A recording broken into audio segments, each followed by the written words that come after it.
ఇదే దారి పట్టుకొని ఉంటే మేము కూడా మా ప్రజల్ని కాపాడుకోవడానికి ఇంకొక దారి కూడా చూసుకుంటాం. అది కాక మొన్న చిన్న గొడవ జరిగిన విషయంలో కూడా పార్టీల్ని గుంజినారు.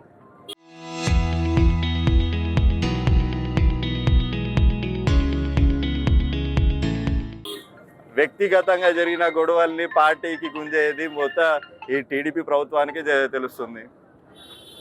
వాళ్ళ పిల్లల మీద ఇప్పుడు నాన్ బెయిలబుల్ వారెంట్, ఇది రాళ్లతో కొట్టినారు, గది గిది అని చెప్పి కేసులు వేసినారు.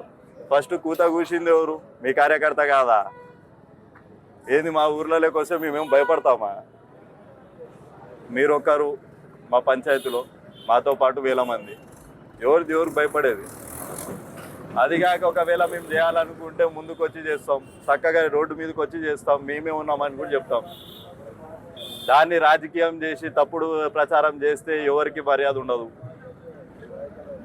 ఆ రాజకీయాలు ఎవరు చేయడంలా, మీరు దాన్ని రాజకీయంగా కొత్తగా సృష్టించొద్దండి.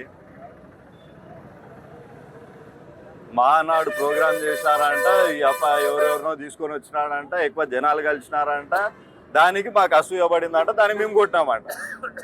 మహానాడులో పోయి మీరు మహానాడు పెట్టింది సీనియర్ ఎన్టీఆర్ గురించి అయితే ఆడపోయి జగనన్నం తలుచుకొని బతుకుతున్నారు మీరు.